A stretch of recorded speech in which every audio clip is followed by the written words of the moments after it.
Like Vince Carter, I got one more in me. All right, this is gonna be hopefully, I would say hopefully, the last timeline video we are going to do before we start jumping into some of the more interesting subjects that the series covers. So, Terminator Zero covers three timelines. We're going to talk about the very first timeline, which is timeline number one. Now, in this timeline, hold on, we've got notes here. Give me a second. We've got Skynet going online in 1997. So this timeline is basically the events of Terminator 1, you could say. Skynet goes online in 97. Judgment Day happens later on that month. Then you've got Aiko giving birth to Malcolm in the future, Malcolm finishing Masaki, and then Malcolm and Masaki going into the past. Malcolm and Masaki going into the past create timeline number two. Timeline number two is essentially basically kind of sort of the same thing, but it's even fucking worse. Skynet goes online in 97. Later on in 97 of September, Skynet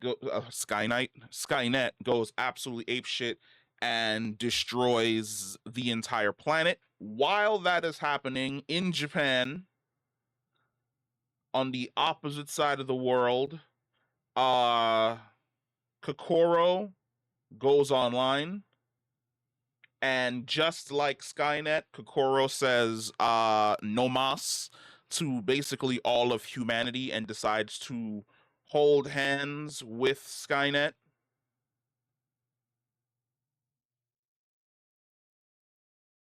And in holding hands with Skynet leads to the future that our Aiko is essentially from, that we see her fighting in the beginning of the series. In this future, Kokoro and Skynet have either joined and become one super intelligence, or they are both individual intelligences that have basically come together and decided that, yeah, no, we do not like humanity in any way, shape, and form, and have basically been running roughshod on the entire planet for years. Now, what ends up happening is also, this is also the future that Kenta is from, where Kenta makes a deal, where Kenta makes a deal with Skynet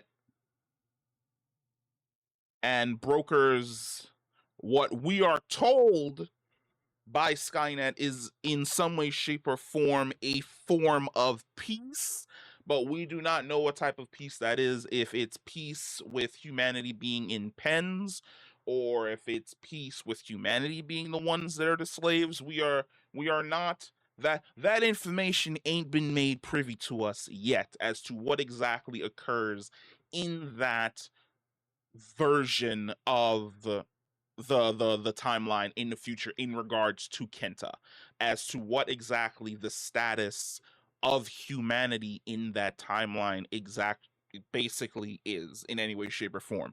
But then Kenta does end up sending a Terminator into the past to essentially destroy Kokoro before she is basically allowed to go online. Now, this begs a few questions. In this timeline, could it be that there is no love between both Kokoro and Skynet? That is a high probability. Like I said, Kenta is working with Skynet, and we know that Kokoro and Skynet have some type of thing going on between the both of them.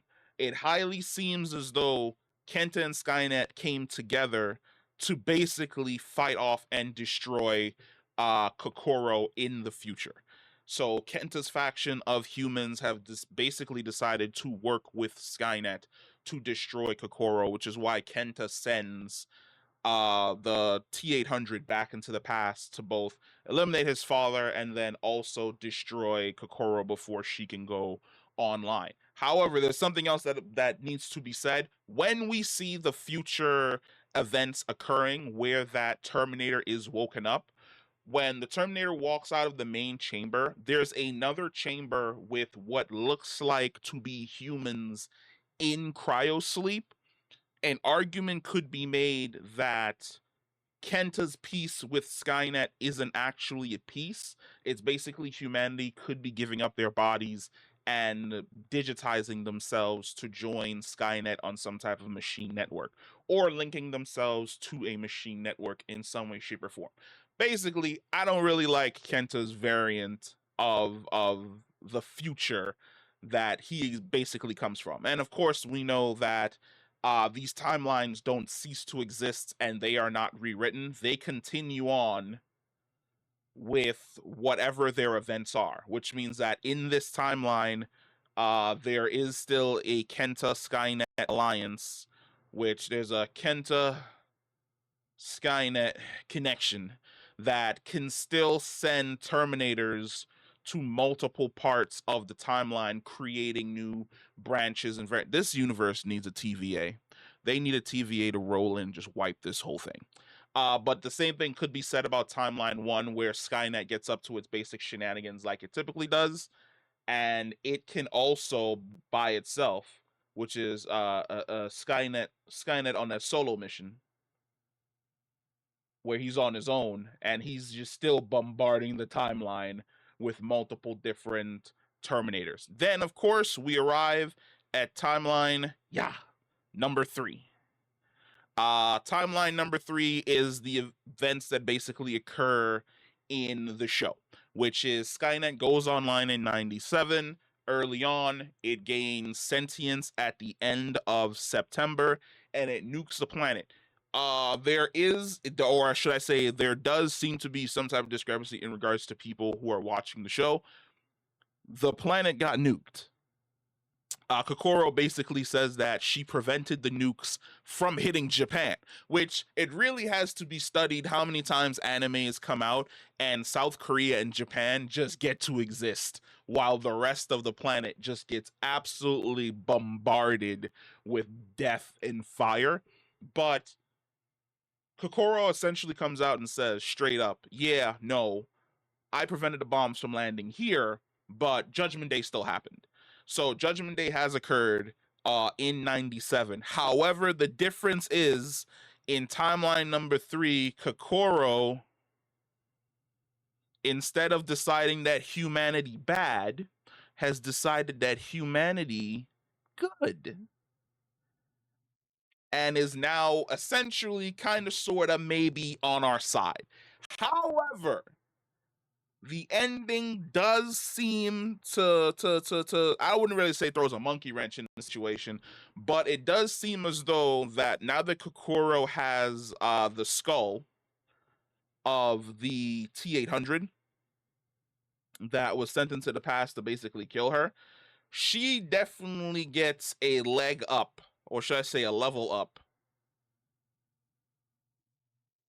over Skynet, because now she basically has futuristic tech and she has the machine capacity throughout all of Japan to basically put that tech into action and have these robots just out there running around doing whatever the hell it is that they need to do to get upgraded to basically fight and destroy Skynet before Skynet becomes a bigger threat. The hilarity of this is that the events of this show happen in, I believe, 2025, or should I say 2025 is when Malcolm is born.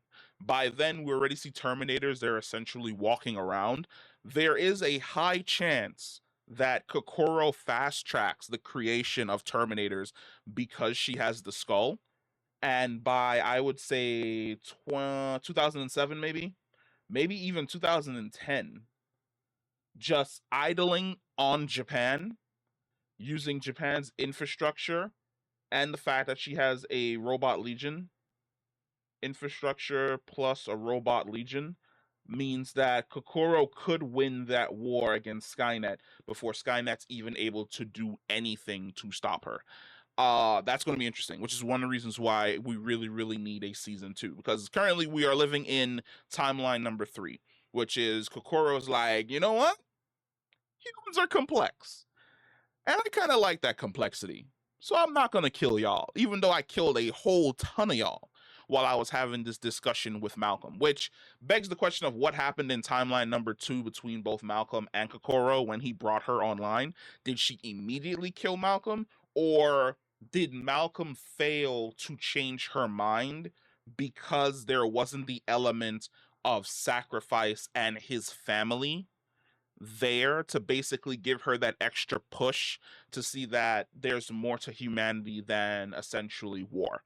But yeah, no, just want to talk about the 3 different timelines for Terminator 0, because it's super interesting. And now that we're in timeline number 3 and we have no idea where exactly we're going to go, it's like one of those Guardians make their own fate type situations. um that sets up so many different directions that the story can essentially go in. But let me know what you guys think about these 3 new timelines, about the whole timeline situation in regards to the Terminator franchise in general. Comment on the page, let me know, and I'll catch you in the next one. Peace.